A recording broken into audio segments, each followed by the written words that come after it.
My guest today, Rob Dapkowitz, Vice President of Civilian Public Sector AT&T. Rob, welcome to the program. Thank you. My other guest is Don Parenti, Assistant Vice President, Engineering and Architecture for Public Sector AT&T. Don, welcome back to the program. Yeah, thank you.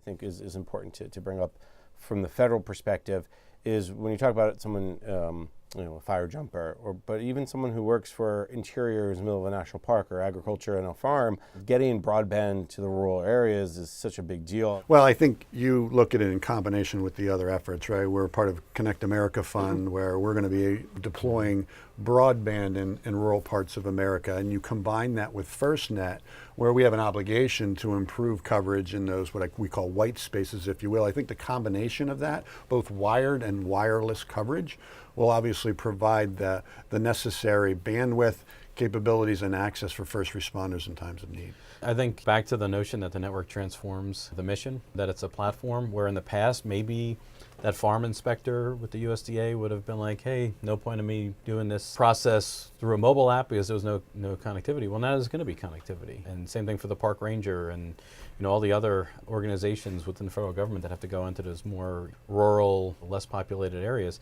You expand the coverage and you drive a lot more uniformity into the mission, and you can start really fundamentally looking at those things that maybe didn't transform to mobile-based, paperless-based approaches and start doing it. I think if you sort of think about all the things we've discussed here about the ever-changing technology landscape, the need to focus more and more on the mission, the fact that technology sort of comes obsolete every 3 years. AT&T invests $20 billion a year, at least $20 billion a year, $140 billion $140 billion over 5 years. Over 5 years.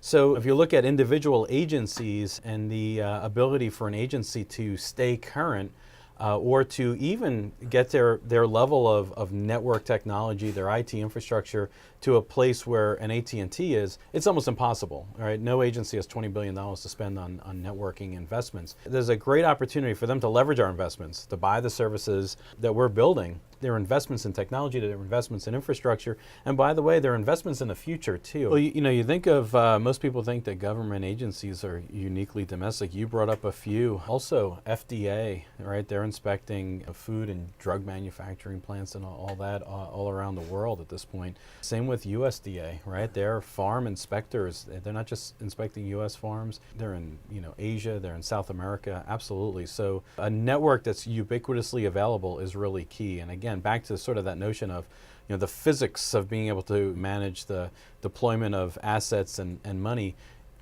I don't think any agency could build a global network in 200 countries that runs in a uniformly at high levels of availability.